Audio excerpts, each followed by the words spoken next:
What is going on, everybody? Happy Friday, or whenever you're watching this. We are doing the NFL Week 6 show. It's my man, Eric Sheets-Haber. We're going to be doing it on my channel and Sheets' and we're going to be doing it on the BetQL channel. I mean, look, we don't know exactly who's going to play at this moment. We've got COVID rumors and all that stuff, but we're going to treat it like the slate is everybody's playing, and that's what we're going to do, right? They should be good. I mean, Minnesota's playing, I'm pretty sure. Yeah. It's so funny.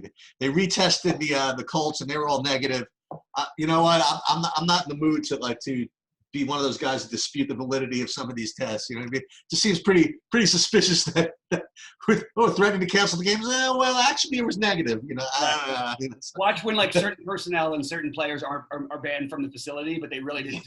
They don't test. I don't know. That's what happens, I think. Whatever. I'm over it.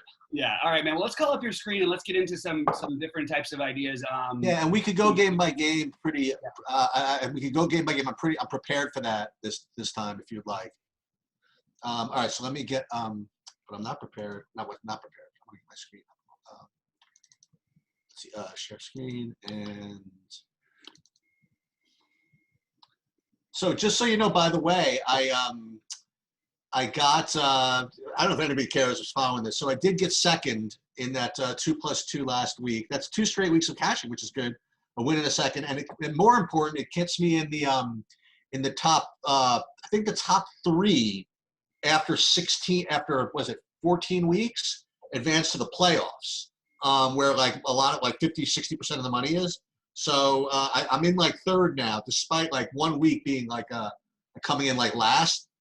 So I was able to come back and I'm in third now. So I don't have to take as many random stack gambles with the 2+2 thing. So I'm kind of psyched about that.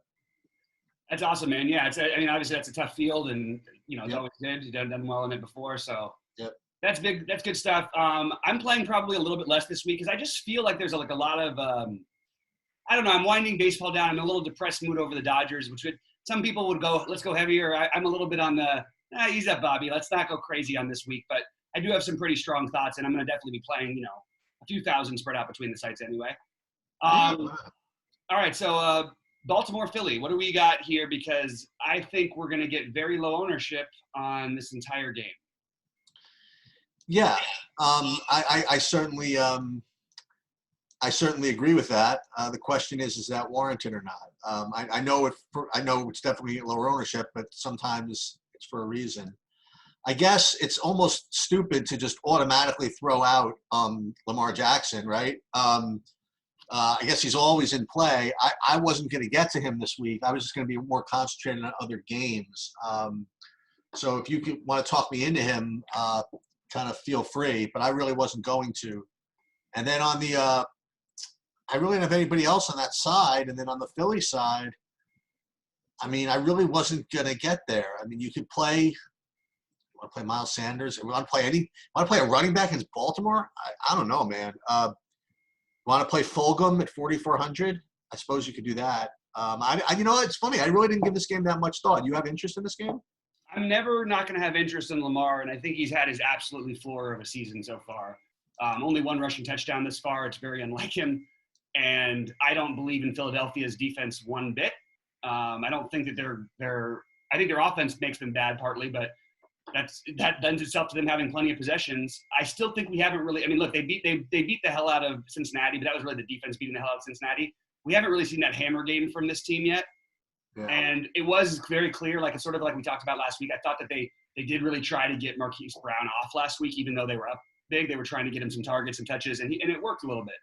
So the way I would do this, because one of my favorite plays on the slate is Zach Ertz. I just think at 5K he was facing a blitzing defense last week against Pittsburgh in the first game without the other tight end, and that doesn't really suit itself to the tight end, and that's why you see he only had 6 targets and 1 reception, but I mean they needed him back to block a little bit.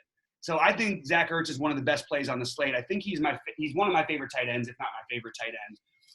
And there's a lot of good tight ends I like, which makes it hard because I kind of like the Lamar to Andrews, because that's what you run into. It's Lamar to Hollywood or Lamar to Andrews or Lamar naked, which doesn't feel right. Because I, like you, in fact, focus on other games, but I like the idea of being able to run Ertz back and which I guess is going to lead me into some Lamar to Marquise Brown. I also think we have to have some interest, and he'll get ownership, is Travis Fulgham. I mean, that was a monster game last week, 13 targets, 10 receptions, 152 yards. I mean, it was a monster. And they like this kid. They're going to have to throw the ball a lot, even if they're down big, just on touches alone. I think that he might be a strong play for just a completely hammered offense. Although, look, if any of these guys happen to pull up on Sunday morning and we hear all of a sudden somehow Alshon or Deshaun and all these guys are playing, maybe we can come off and not play this guy. But as of right now, I want to be ahead of the field on Fulgham, and I want to be ahead of the field. I mean, look, I'll probably have 10% Marquise Brown and probably 10% Mark Andrews, but I'll have like 20% Lamar. I'm going to play Lamar as maybe my highest owned quarterback as of right now. That's definitely an interesting approach. I mean, again, I never really. It's so funny. I never play him. I just never play him. Last year, if you didn't play him, you couldn't have won. He was putting up 35 to 45 every week. So yeah, but you know, what do you do with him though? I mean, was he actually winning the GPPs? He was on like every single one. He was by this point he was like 9,500 for a quarterback because he was putting up. I mean, he was running for 80 yards plus, running for 2 touchdowns and throwing for 3. He led the league in throwing touchdowns. He led the league in rushing No, he was second in the league in rushing touchdowns behind one of the running backs, and he led the league in throwing touchdowns. So you couldn't. I mean, it was him. You know, but the problem was even then pairing him was almost impossible, and it's really hard to figure out what they're going to do. If it was a small slate, I would say, look, what we should keep an eye out for is this Duvernay starting to get some usage. They like him. They run some trick plays with him. They used him on a big rushing play last week. He returns their kickoffs. He's run one back this year already. I believe he did anyway. And, yeah, he did against KC, I believe. So it's too early to do it with him, but I think maybe sometime it'll go towards him. Willie Snead is 3.5. Michaels Boykin is 3.8. But they're just better receivers on the slate. So maybe I won't go with Jackson as much as I like, but I don't mind if I just use him with one of those two guys and then build stacks on other games. I do think, for those of you that are following along in this way, Mark Andrews is my second favorite tight end on the slate. So I do like him. I don't know. I mean, I'll probably get to him in one-offs or something like that. If I was going to play Lamar, I would find it difficult to play him without playing Andrews also. Yeah, I like Andrews too. The problem I run into is that if I want to play Lamar, I want to run it back with Kelsey. I'm sorry, with Ertz. I always get those guys. And I guess you could go double tight end, but I'm telling you, it's very hard for me to see that being optimal with how many reasonable running backs there are in that same price range as these guys. All right, what are we doing with Cincinnati and Indy? Okay. Well, first of all, what are they doing? Are they going to play? Yeah, they're going to play. I really hope they play. Yeah. It's just ridiculous. It's like I'm in Survivor freaking hell right now. I mean, we did not to get too into it, but we made a really, really great play to fade Indianapolis a few weeks ago when everybody owned them for the exact reason of playing them this week when no one was going to have them available. And if that game got postponed, like it would be just theoretically devastating. Let's put it that way. And they could certainly lose, but it just that's not the way you look at things. So with respect to DFS. There are a couple of plays here. I mean, we kind of alluded to it yesterday in the BetQL show. I mean, if you want, you could play Jonathan Taylor at running back for Indianapolis, who is going to be, I presume, lower owned than some of the other running backs in his range. But maybe he's going to get owned too. But I don't know. But he certainly is a decent play. And you know what? Mixon once again is probably a decent low owned play on the other side. So I think you could play either of those two. I don't think they're going to be big priorities for me. But, I'll play enough lineups where I'll get to them. I mean, that's for sure. So I like those two guys. And the other guy, for whatever reason, I'm kind of getting to. I gotta keep an eye on this injury. But if Mo Alley Cox is out. If he's out, I mean, with him most likely out, I think Trey Burton is a terrific play. Yeah, so right now I have Trey Burton in my cash lineup. So that's where I'm at right now with it. So I got to keep an eye on that injury situation. I wasn't getting to the receivers for Ty Hilton. You can talk about that if you want, or any of the Cincinnati dudes. But those are my main ideas from this game. So T.Y. Hilton will be my highest owned player this week of any kind. There it is. It's not even I don't even have to think twice about this. It's like, look, you're going to play tournaments. You want to embrace some variance. Is T.Y. Hilton at 5K at home? I don't care about his rapport. By the way, even at 5K at his current production, he's actually okay, which is not okay to win you a tournament. But at some point, he did get his most targets. They're starting to get more familiar with him and Rivers. 10 targets last week for 6 receptions for 69 yards. Didn't get in the end zone. Always has been a monster receiver at home. Cincinnati is being torched through the air and on the ground. But I think that T.Y. Hilton and Jonathan Taylor are awesome plays. It almost makes me want to find a way to run it back, but I have too much respect for Indy's defense. I love T.Y. Hilton, though. I love him this week. And it's not that I'm saying that he's it's more betting on the long term. I've seen this happen every year with T.Y. And by the way, he's always on my monster winning football lineups, the ones that nobody, you know what I mean? Because people sort of forget about him after these sort of non-exciting games. And then he goes off and he has 11 catches for 190 yards and 2 touchdowns. And you basically can't win without him. I feel like that's going to come, and I feel like there's a week there couldn't be a better matchup for him to get going. And there couldn't be a better matchup. Let's say they're playing from ahead. Do you think they would try and put some extra effort in to get him some in sync with Rivers? I mean, this is a team that has like Super Bowl possibilities with how good their defense is. So to get T.Y. Hilton, your best targeted player, your best offensive player involved, seems like a good idea. I also like Jonathan Taylor to possibly run all over this team. We're not going to see crazy ownership on him. It's a little concerning. There's a lot of good running backs in that range. Same thing with Joe Mixon, who I'll be over the field on, but not by an incredible amount because, again, too much respect for Indy's defense. But, yeah, I think that the main thing I'd be looking at here would be the Hilton, Burton, Taylor, but my favorite is going to be T.Y., and I'm just going to be all over him. He might be in like half my lineups. I'm not sure about that yet, but that's where I have him right now. I mean, if you told me that you were going to – okay, so let's just look at his last game. If you told me that you could give me 10 targets at home, I'll try it. You know what I mean? Like that's good enough for me, right? Not to mention he had Denzel Ward against him in the last game, whereas he's got this Bengal secondary that's giving up like 400 yards a game. You know, it's everything about it. And it's not only the 10 targets. I think that you might see a lot more than that. It's possible. You know what I mean? And I think it'll happen even if they're up by a lot because they want to get him involved. That's just my personal take. It may not work this week, but I'm going to stick going with it. And this is the best opportunity that there's been. And he's at a low enough price and low enough ownership to where being way overweight on him can be I just think it's the right thing to do. All right. You want to move on? Yep. So we can move on to Detroit and Jacksonville. And this is, there are a couple of, like every week, like there's a couple of games that kind of stand out with respect to either totals or whatever. And this to me, I guess is one of them. I'm not going to quite get to as much of this as maybe I've heard other people getting to. I'm not exactly sure where people are going with this, but yeah, I mean, you could play the guys that you would expect to play, right? So you could play Stafford at quarterback, obviously. You could play Galladay. To a lesser extent, I guess you could play Marvin Jones, and you can go to T.J. Hawkinson at tight end for Detroit. I wouldn't play any of the running backs. And then on Jacksonville, yeah, I mean, you can play. Well, we'll get to James Robinson in a second, but from the receivers, you want to play. I guess Chenault, Shark, if he plays. Is Shark not playing?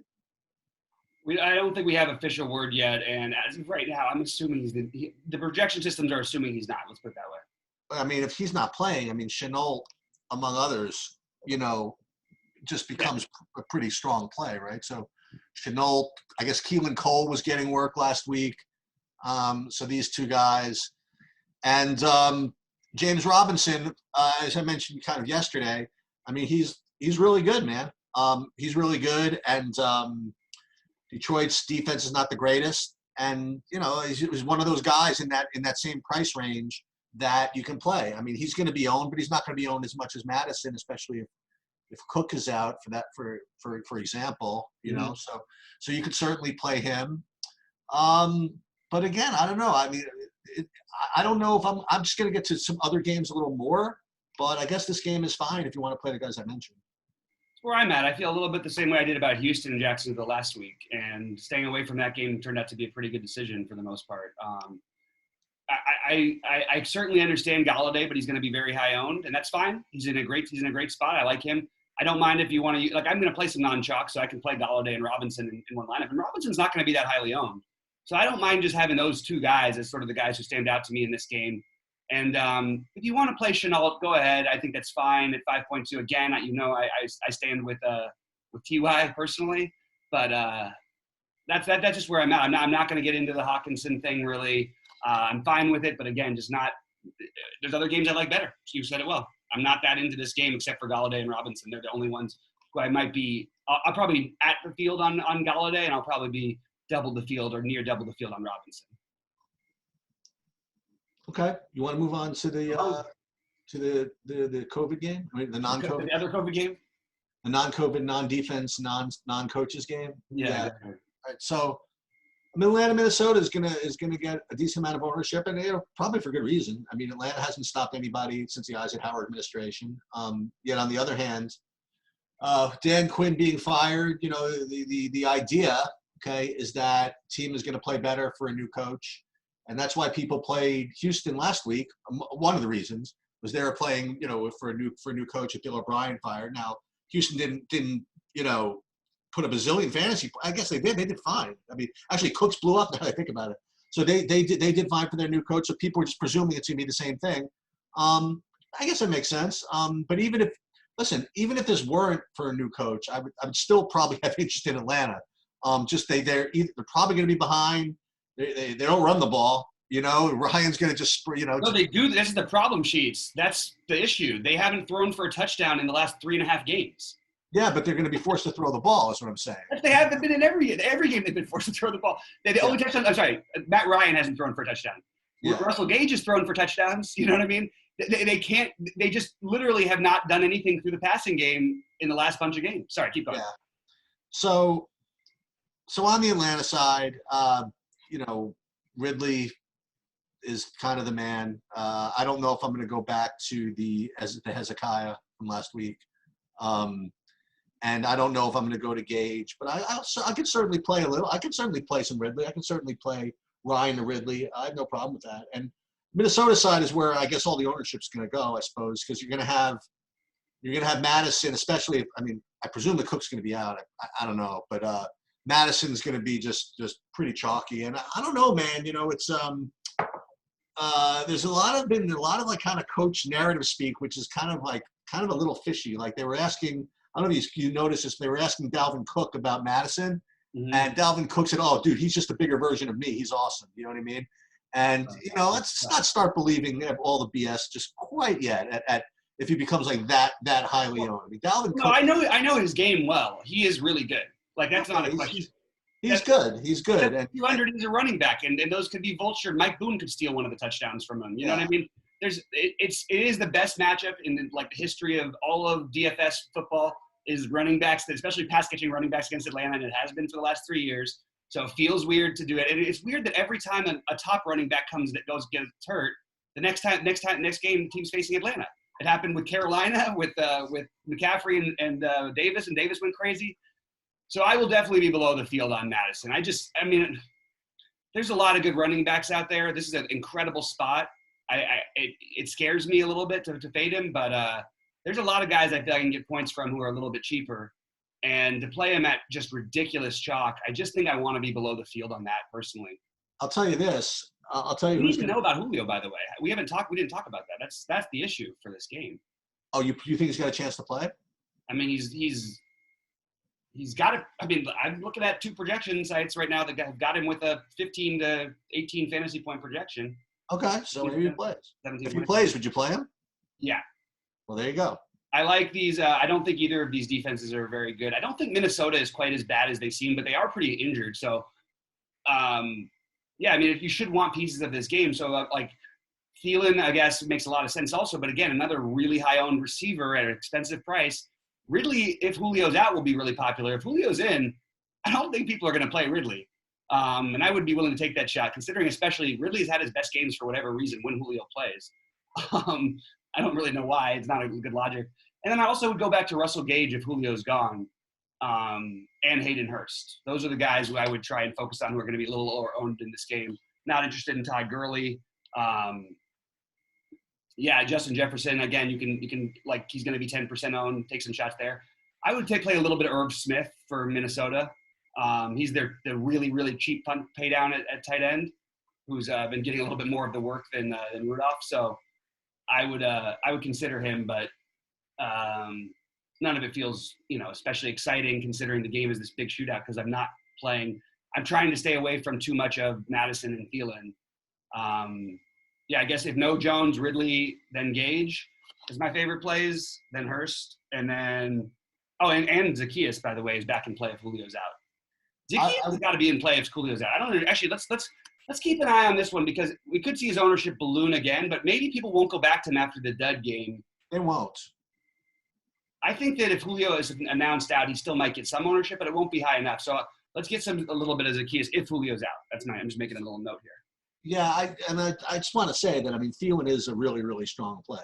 I mean, he's going to be really high owned and maybe in the Millie Maker, you might not need to overweight him or whatever, but he certainly is a really strong play. He's certainly in my cash game. Adam Thielen or Davonte Adams? Well, that's the thing. Okay, so and I have them both, you see, in my cash game line. Oh, that's interesting. Yeah, so I have Now I know why your tight end is what's his name? Yeah. So for me, it's between those two. My favorite, I think either one, but I think Thielen is it's kind of hard to. I don't want to say hard to fade. It's not hard to fade anybody. It's not hard to fade a wide receiver in football, But look, he is a really strong play, and so if he gets his 25 fantasy points, like, don't blame me. You know what I mean? Right. But but high owned wide receivers are kind of tough to stomach. And I'll have a little bit of Thielen and I'll have a little bit of Jefferson. I'm definitely not going overweight on these guys on this slate personally. Yep. Sucks because I like the game. I will. By the way, I will say also another cash game thing from this game is at 2,300. I mean, I'm going to be probably getting all the Vikings in the defense. That's I like that actually because Atlanta they'll make mistakes too. Yeah, I mean that seems a little bit absurd. So really that's where I'm getting. I presume they're going to be huge chalk. Well, actually, probably the hugest chalk is going to be Miami, which we'll get to in a minute. But I don't think they're going to be huge shock, by the way. Okay, well, I think they'll be like 10% maximum. Right. Okay. People are going to see that game as a shootout, kind of, I suppose. Let them shoot out, and I'll get 2 pick sixes. That'll be fun. Yeah. That brings us right to your boys, which is also a game that it's the weirdest kind of game because I'm tempted to want to stack this game and play both and play defenses. Oh God! Oh goodness! It's so dirty. That's filthy. You've got some plays here, man. There's some plays worth talking about. All right, I got one play. Who's your and play? Then you can tell me about all yours. You're gonna have Terry McLaurin. All right, don't interrupt me, okay? I'm gonna have Terry McLaurin. Okay? He's gonna be and I also will go back to the other idiot, Logan Thomas. So those are the two guys I will play from this game. You feel free to talk me back into Darius Slayton if you want. Certainly fine, I suppose. Actually, he is a pretty decent play. Why is no one playing Darius Slayton? I'll give you this. No, this is cool by me. So I'll play Darius Slayton alongside of Terry McLaurin. That sounds fine by me. Yeah. It's weird because one of my favorite defenses on the slate is then and you have to pay a little bit for them is Washington. Daniel Jones is such a turnover machine, man. I mean, but also Washington with the pressure they get, that they have a good D line. People just don't realize it because they can't move the ball, so they don't stop anybody. Yeah. But yeah, I would be interested. I have I'm not crazy about Freeman. I'll probably because he's going to get some ownership, but I'm okay with it. There are other ways to go in my opinion at running back. That is one spend out I'm considering.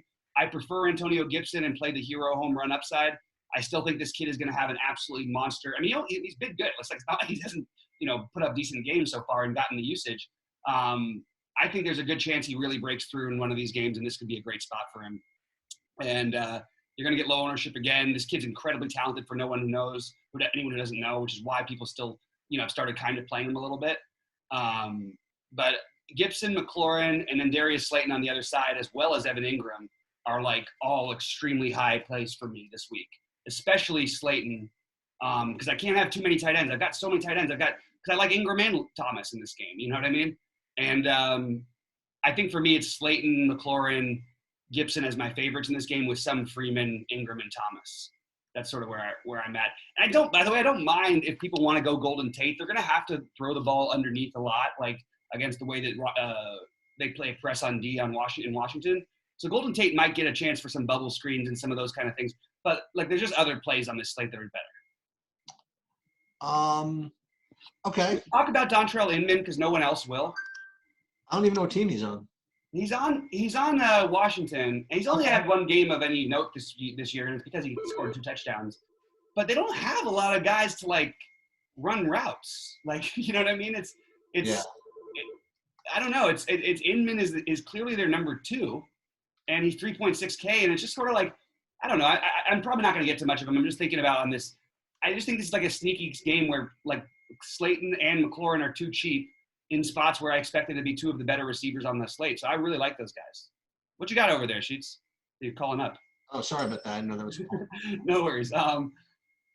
All right, so let's move over to the next one. But I do think that is a sort of a sneaky little, you can play the defenses, but you can also play those pieces on offense, especially Slayton and McLaurin.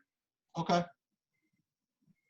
All right, you want to go to chalk running back central in the Chicago-Carolina game? In a game with the lowest total too? Yep. Yeah. Let's talk about it. So Mike Davis and David Montgomery are both going to be – I mean, look, they're both going to get all the work, and they're both, going to be kind of highly owned, I suppose. Yeah, very. But, isn't this game going to be like 13-10? You know what I mean? I don't know. I don't know what the total is, but first of all, I'm not interested in the idea that Nick Foles is any good for openers. Well, can I interject? When did you ever think he was bad, and why was he ever bad? I really want to know, because Nick Foles is to me the greatest example of someone who there's people, we talk about people failing to the top. Well, somehow he always succeeds and they move him down. I don't understand what happened in his career. This guy broke the record in Philadelphia for replacing Michael Vick for touchdowns and interceptions at the time. And they went to the playoffs. Nobody talked about, nobody wanted him. Then he goes as a backup. Nobody wants him, and they takes him to the Super Bowl. Then again, it happens again, and he takes him to the playoff run. I don't understand why we don't think Nick Foles is at least a good real-life quarterback. All right. Sorry, that's my take. So, all right. So if we're gonna okay. So for Chicago, I would not play anybody except for Allen Robinson as far as receivers go. You want to get back into Anthony Miller's and stuff like that. I'll listen, but I don't know. I wasn't going to get there. Maybe, and I did notice something a couple of weeks ago. I don't know if it pulled over to when Foles took over, but Jimmy Graham was, oh my God, he's up to 5K. Oh my crap. I was going to say that he was like a good price at 3,800, 3,400, 3,800. He's up to 5K now. So yeah, I don't think I'm going to do it. But he's like legitimately he's always been like this. But if they get down to like the 5-yard line or in, they're literally throwing the ball up to him like twice, down there. So that's something but for 5K, it's not worth it for me. You don't want to play Mike Davis. You want to play Montgomery. Fine. You want to play David Moore again? Sure. I just maybe it's just my instinct. It just feels like 13-10, man. I don't know what else to tell you. I think I have better plays. It could go that way. I mean, it's not like they've been playing in all like low scoring games. I know. They've given up 30 a couple times. They did do well against Atlanta last week, but that was sort of a little bit of a dumpster fire of a game in a weird way. And oddly enough, people still all got there. I think Mooney has become the secondary receiver and second option in Chicago. Yep. So I would lean towards him over Anthony Miller. I always have a soft spot for Anthony Miller because he always seems to break these games when no one has him. And every now and then I've had him in those spots, so I guess it's been lucky for me. I really like DJ Moore against anybody when he's going to be unowned. I still believe in this guy as being a great receiver, and I think that's where his future is going to head. I think he's extremely underrated because he didn't hit for some people in chalky spots in DFS, and the fact is he's still 40% of the time has put up 20 fantasy points this year, and I certainly wouldn't be surprised at all if he did it again. I have a bunch of mild interest in this game, but not so the running backs, I don't know what to do because Montgomery seems so obvious, but I think that it might be the right idea to kind of fade him. And I kind of like Mike Davis, but there's other guys I can play in that range. So as of right now, I've got them sort of near the field, not too exciting, but I don't know. I don't feel like I need to make as big of a stand because I do think DJ Moore at 0% ownership. This is a guy with 2 touchdowns and 100 yards in him almost any time he's on the field. And while I think Chicago's defense is solid, I don't think it's like this unbeatable defense. So I like Mooney and I like Moore as the receivers. I'll be at least 10% on both those guys. Yeah, my first run got me about 10 to 15% of Mooney, by the way. Oh, nice. Okay. Yeah, I forgot to mention that. Yeah. Yeah, I think it's interesting. I mean, I just look, it's a minimum cost guy who's sort of trending in the right direction. That's what we want, right? Yep. All right, let's move on to Houston, Tennessee. Yeah, so I presume this. I presume this is going to be chalky. I like all this Tennessee. I mean, I like Tannehill. I like AJ Brown, and I know that there's like some matchup thing where I don't know. Houston's going to send somebody to guard AJ Brown. Fine, come get me. When I first saw the prices of these of all this, and I saw, I mean, this is not a guy I play often, but Derrick Henry at 7,300 seemed kind of ridiculous to me, if you want to know the truth. So of all these chalk guys, I mean, I presume he's going to be really owned. I mean, I can't imagine not be. So I do like him a lot. Let's put it that way. He's in my cash game lineup for sure. And then my favorite tight end on the whole board is what's his face is Jonnu Smith, also from this game. And I don't know, man. Houston looked really sharp. Tennessee looked really sharp. Houston's defense is not great, and even though Houston was better in Jacksonville moved the ball. You know what I mean? Like it's not like Houston's all of a sudden a great defense. Tennessee, they have I saw some ridiculous stat where they're one of the best offenses over the last 10 games. You know what I mean? Like going back into last year. Yeah. So I think it's a really chalky spot, whatever. But I love this spot.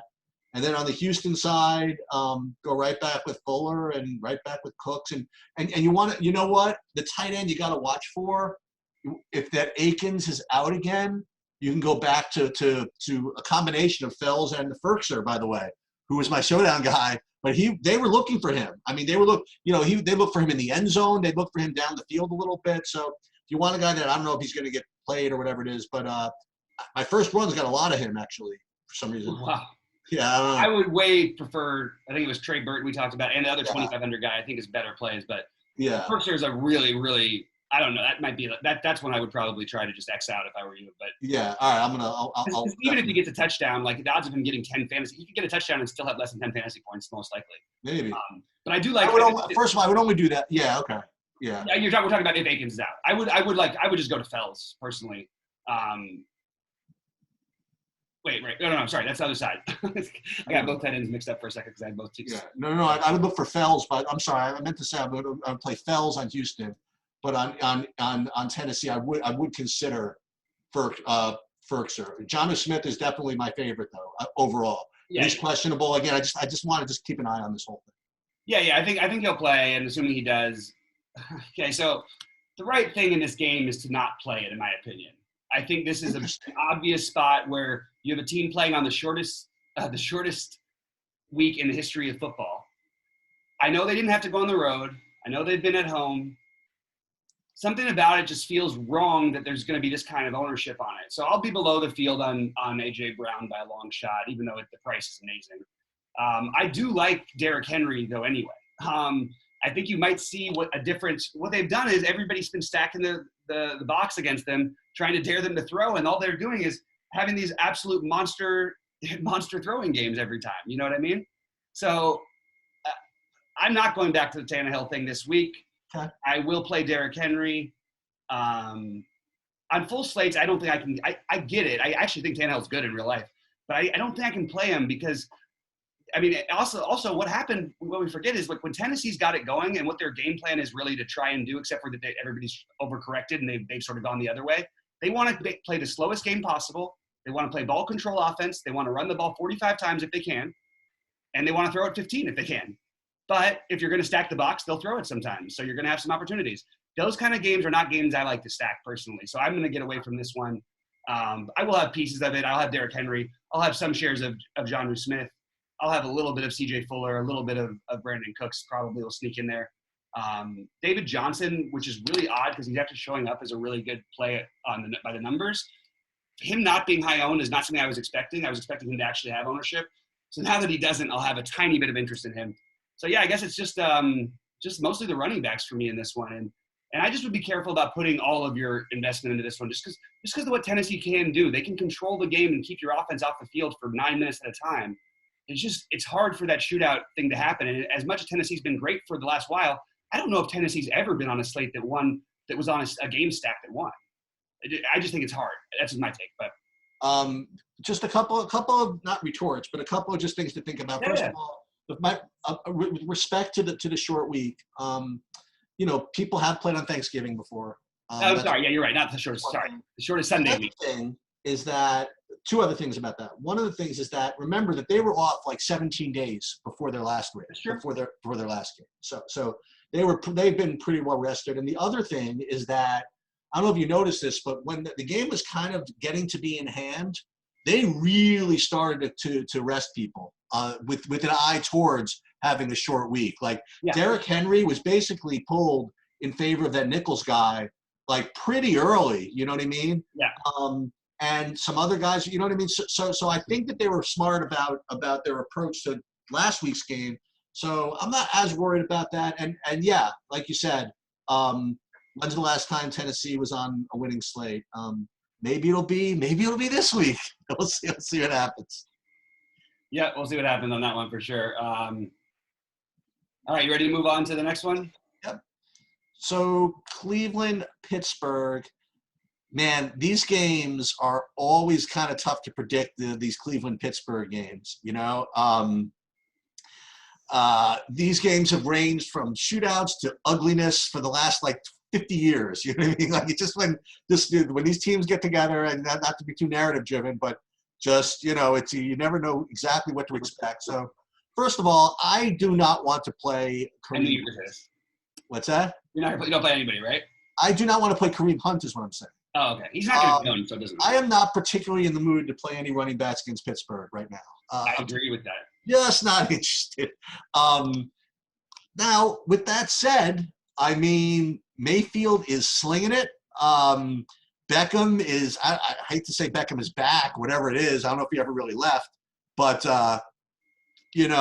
this game could go freaking bananas, man. Like, so I have no problem if everybody wants to just roll all this crap back from last week. You have Beckham or Landry with Mayfield, and on the other side you go Roethlisberger with Juju. You know what I mean? And listen, I'm really, really not kidding.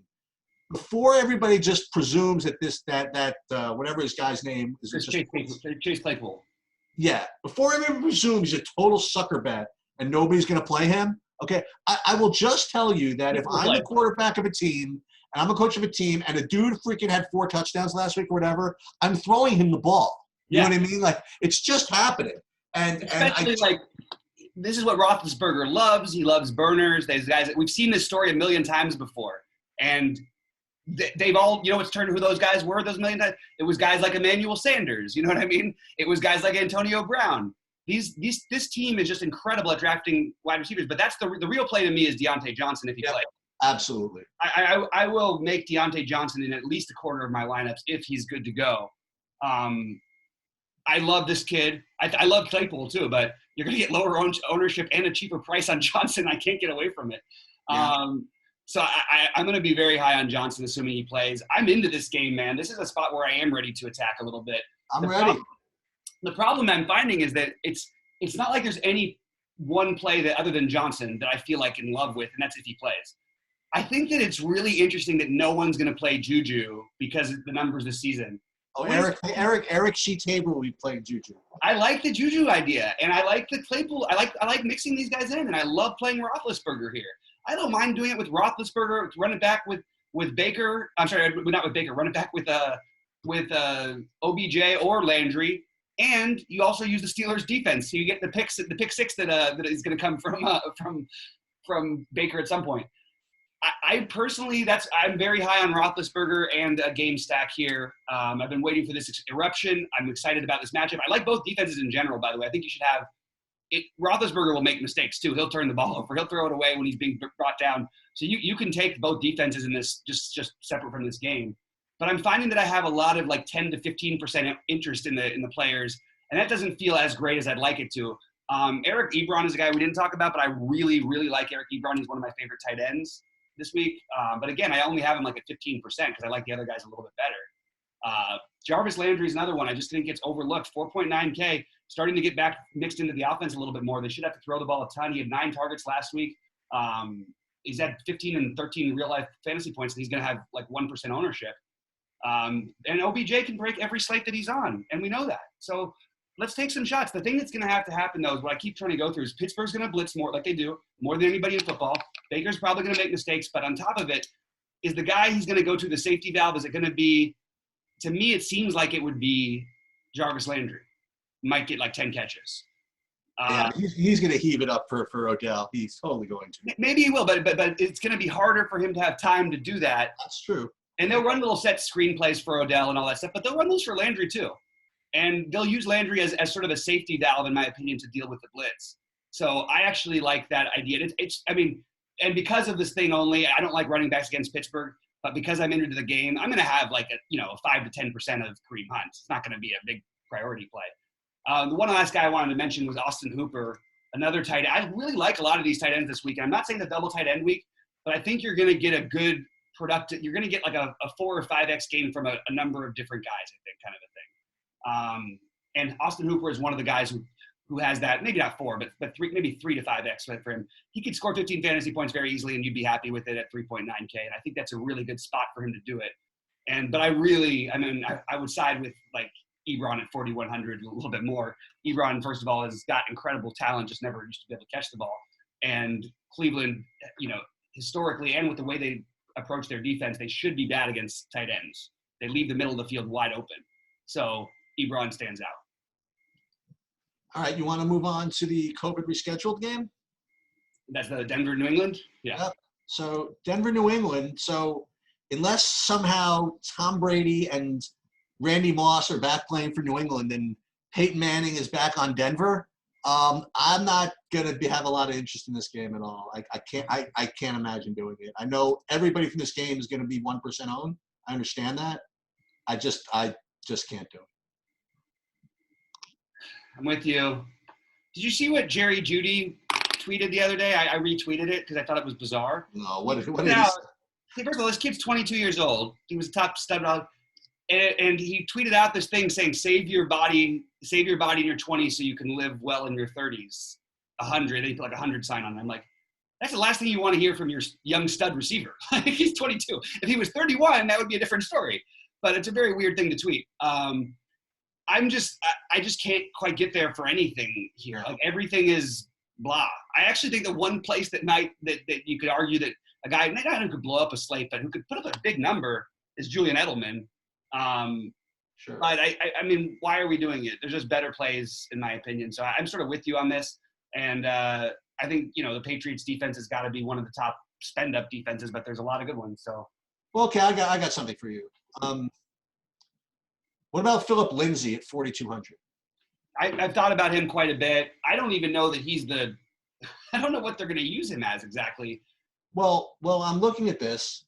It says something about a possible suspension for Melvin Gordon. Well, if Melvin Gordon's out, that changes a lot of things. That's what I'm saying. Yeah. I'm just reading this. I've heard that his backfield if Melvin Gordon personally receives a suspension. But it doesn't say. I don't know. We haven't heard that he's receiving a suspension. Yeah, I don't know. I have no confirmation that he is. So, yeah, if that happens, that definitely changes things. In fact, I'll put a little marker on Lindsay just so I know. Remind myself to. I mean, I hate to be like this, but if that actually happens, doesn't Lindsay become the best play on the slate, or not really? Royce Freeman will get work. Lindsay's been hurt, and he's coming off an injury. Okay. The game's ugly. They wouldn't want to use him. Not that he could do that much anyway against New England. So I would say probably not.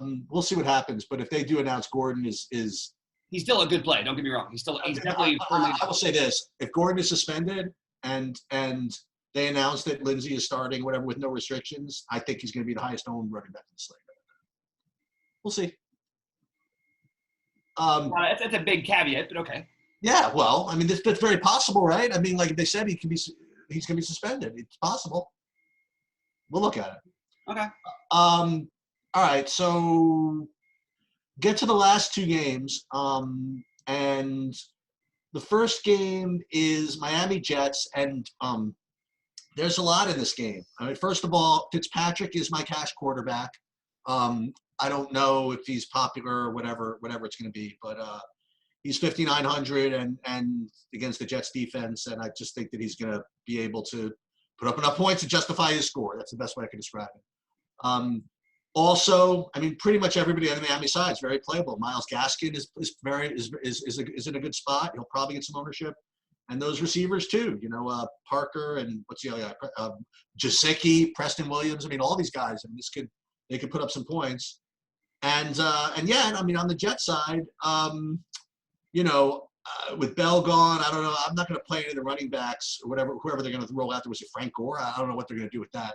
But I do have interest, and I don't know if you like Jameson Crowder, but I like this Jeff Smith guy. I don't know if he's going to get owned or whatever it is. I really like the way he looks on the field. He's only 3K, and I'm presuming they're going to be coming from behind. Now it's no bargain to have Joe Flacco throwing the ball to you, which I presume is what's happening this week. But at 3K, hey, I'll try it. He looked pretty good out there. So he's actually in my cash game lineup right now at 3K. And I'll give it another look, but right now that's where I'm going. I think that if the Jets had a little more firepower, you know what I mean? If they had a little better quarterback and a little thing, I really might consider this like a sneaky game stack where the whole game could go crazy. But I just don't think the Jets have enough to make that work.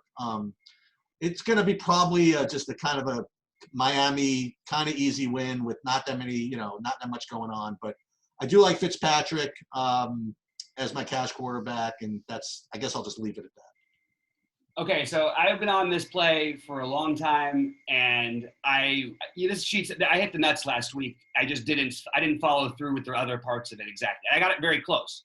But the Kyler Murray to DeAndre Hopkins running it back with Jameson Crowder, the part I messed up with was I wanted to run it back with Crowder and Bell. Everything else was perfect. And I had some just Crowders in there. But that was literally the nuts. That's how you won the tournaments last week. Yeah. You had 3% of Murray, 9% Hopkins, and 1% or 0.5% Crowder. Right. And I would just point out, Crowder is the second. So guess who the highest scoring tight end? It's not a surprise. I'll just tell you. It's Davonte Adams, the highest scoring tight end in fantasy points. Wide receiver. Yeah, for wide receivers. Jameson Crowder is second. And by 0.1. He averages 25.5 fantasy points per game. I know it's been 3 games. But these are not good matchups either. These are tough matchups, except for Arizona. And even that wasn't a great matchup for them either because, anyway, they lost Bell and all that stuff. But I'm with you on both receivers here. I'll be overweight on both of the Jets receivers. I think they will be playing from behind, having to come back. I also like the pretty chalky Fitzpatrick for a change, which he's not usually chalky like this. Yeah. And I'm fine with all the receivers. I don't know that I don't love any one of them. I think I would prefer taking the shot on Crowder over Devontae Parker. Crowder's going to have no ownership. Devontae Parker will have all of it. Jameson Crowder puts a 25 every week. Devontae Parker once put up a 20. I'm not saying that's the right way to look at these things. I'm just saying it is a way to talk you off of a more chalky play for another play at actually a lesser price in this case. Preston Williams I have a little more interest in than Parker just because the pricing fits in with more of my lineups. And I think he's got upside in him. So that's where I would side with if I was going to do it. But I mostly am a little different on this. I actually like Gaskins as my favorite play by far on Miami. And he's going to be he's the running back I'm going to be using all over the place probably. Yeah, that's what I mentioned. I mean, I'm sorry, I missed that part. Yeah, no, definitely. I mean, he's one of the top running back plays on the slate. He terrifies me with Breida back there, though. I've seen this story so many times with San Francisco and with Breida, where he just comes in and he steals all the you don't even think about him, and all of a sudden the next thing you know, Breida's the one with 30 fantasy points. Anyway. And obviously, I mean, the Miami defense is certainly in play. They're going to be really chalky, but for good reason. I mean, the Jets. I mean, they.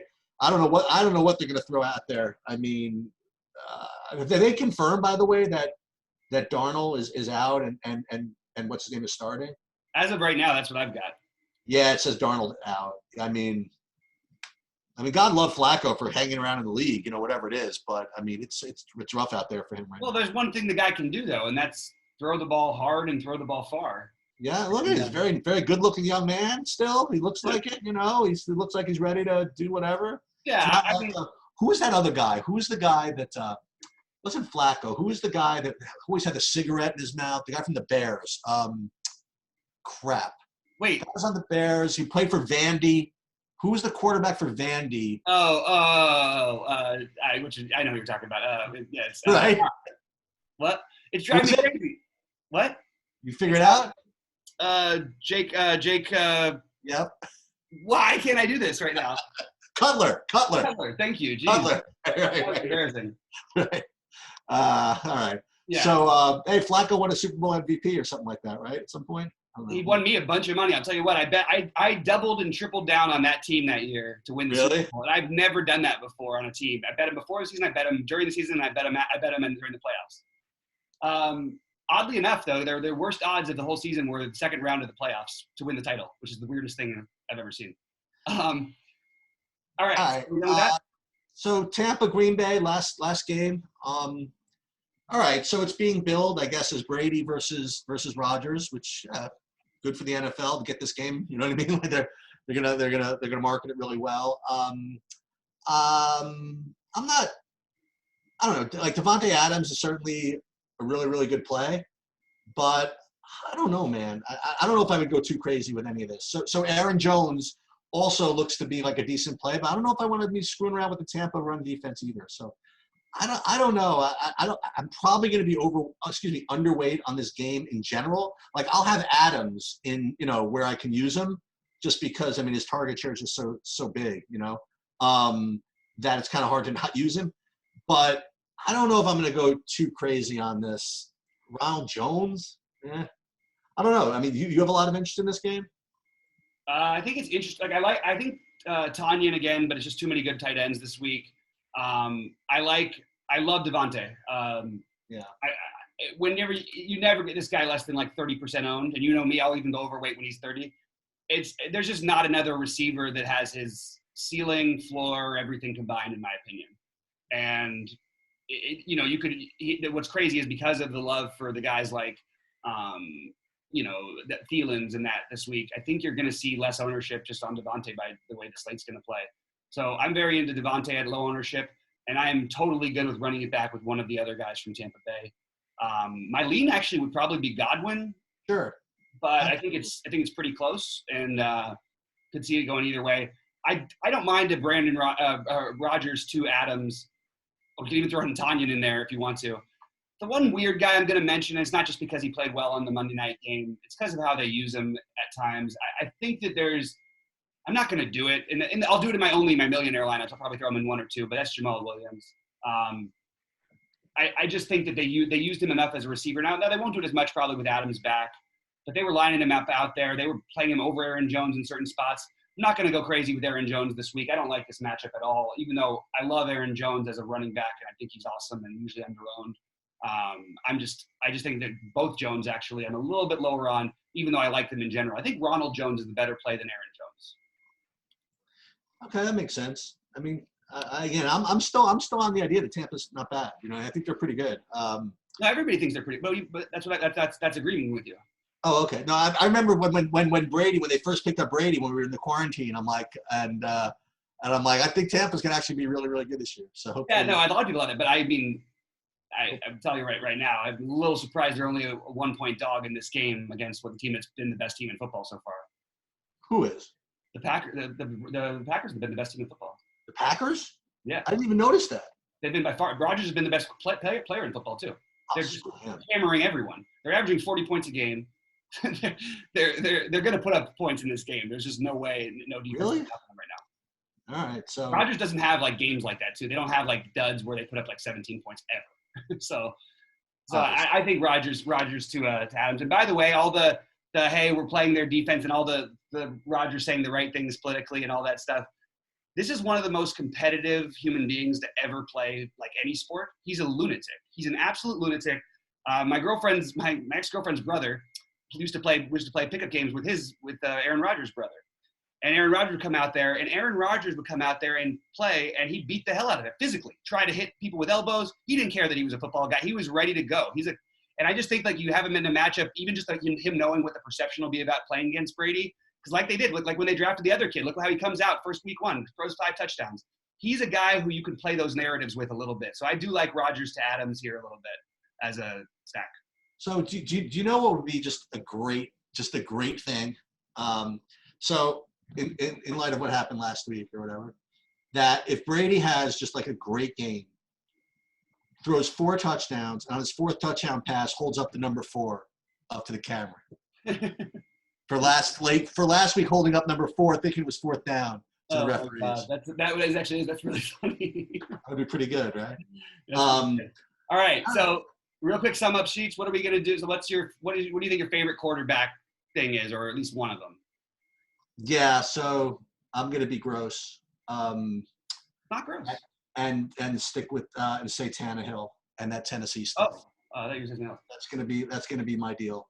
Okay, I'm going to my quarterbacks and see who I have. And the second one, which I literally talked myself into as we were just kind of going over it. I don't know which one it's going to be actually, but somebody from that Cleveland-Pittsburgh game. I just not exactly sure which one, but one of them. Those are going to be kind of like my less popular. I don't even know if Tannehill's going to be popular now that I think about it. Who knows? Those are going to be my top, I guess off the boardish. I don't even want to say it. Stacks, I suppose. Yeah, as of right now, it's mostly Lamar, Fitzpatrick, Roethlisberger, and Rodgers for me. Those are my 4 favorite quarterbacks this week. I just wonder if the Jets could put up enough resistance to force Fitzpatrick into a ceiling game. It's tough. That's sort of, it's a weird week because we don't have Kyler Murray, we don't have Josh Allen, we don't have the running quarterbacks. But I'll just say this, I mean, you look at another guy who's been incredibly consistent with his fantasy production is Ryan Fitzpatrick. I mean, this guy's put up 23 or more in the last 4 games. Gets a bad defense to do it against. So I get it. I'm not, again, I have him at 10% and the field has him at 14. I'm way overweight on Jackson, Rodgers, and Roethlisberger. And I'm just deciding, I don't think I want the Tannehill, Watson mini chalkish. Stafford is another one who I've considered a little bit, but I only really like him with Galladay. Yeah. And Cousins would be the other one who other people are going to play, but I'm just not that excited about it. It's not a great week for like running quarterbacks. That's why it makes me, when that happens, I'm going to always be way overweight like I was last week with Murray. I'm going to do the same thing with Lamar this week. Yeah. I'll tell you who likes to run it a little bit is Tannehill also. I'm back to this again. All right. So I guess that's okay. So I guess the one thing I'll also throw in just as a result of this discussion, that if you want a little 1v1, not 1v1, little, from the same game that we talked about, like you said, it's going to be gross to think about playing this game, but you want to play like McLaurin and Slayton coming back from the same game, that I don't think that many people are going to play. Yeah. That could be an interesting thing to do. Yeah, I like that idea a lot. Some of my highest owned players, by the way, for this week, I just wanted to throw out there, T.Y. Hilton, Derrick Henry, Mike Davis, Davonte Adams, Terry McLaurin, Jonathan Taylor, Myles Gaskin, Darius Slayton, Zach Ertz, Deontay Johnson, Kenny Galladay, James Robinson. Those are my highest owned. Oh, and Eric Ebron. So here's, I guess, something that could be interesting to talk about. So even though, and I didn't go over this, so this is like kind of like my quote unquote cash game lineup, and it's got something that you really don't ever want to do really in GPPs, and I don't even know if I want to do it in cash just because how much I'm paying for it. Like I got Montgomery and Davis like in the same lineup, like two running backs in that same freaking game. And it's not like they're both really really cheap, So I don't know if I want. I don't have a problem with that stuff in general. Other people always try and make it, but especially with the way that Davis catches balls out of the backfield, like you could have Montgomery playing with the lead, running the ball, and Davis coming from behind catching the ball. So I actually don't think it's bad with that particular group. Right. So I'm actually kind of content with this. So I like this. I'm 100% on board with what I like about this, especially is that this is actually if you just had anybody paired with Fitzpatrick, this actually would be a pretty solid tournament lineup. It's not like the ownership is going to be that crazy. Like Jeff Smith's not going to be crazy high owned. You know what I mean?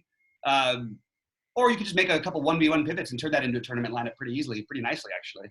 You play. Well, I could certainly put Cousins in instead of Fitzpatrick, and then I all of a sudden have Cousins with Thielen. You got all those that's a really, because you do get the Thielen and Adams thing.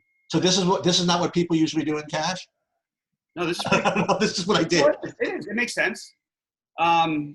I think I would have thought of Galladay as being the other cash guy I would be looking at. Okay. But I don't know that. I don't know for sure. He actually is. Yeah, I probably would have been. But I like this. I like this a lot. But you know what's cool? This is one of those also thing. This is also the thing that even though it cost again a $1,700 entry fee at the beginning of the year, and the reason why it's $100 per week, right? But because the $1,700 was put up like a long time ago, I just kind of forgot about it. I just feel like every week is like a free entry. You know what I mean? So I just kind of looking. Like if I had to put $100 on this lineup, I don't know if I would do it. But because it's all prepaid already, yeah, let's just throw this one in. That's what I used to do when I'd win big DFS things. I didn't enter into all these other things. I did it with poker too. And I have some nightmare stories about forgetting about tournaments. Right. And we're talking thousands of dollars, which were just brutal. But that's what I used to just enter right away. So I didn't know, but it's sort of like what you're saying. All right, man, that was awesome. That was really good. I'm going to go on a limb and say my boldest play of the week is going to be T.Y. Hilton, and hopefully this is the week it comes through for us. Sounds good to me. All right. For Sheets, for everyone at BetQL, for me, good luck to everyone out there this weekend. We'll see you at the top of the leaderboards, and play T.Y. Hilton.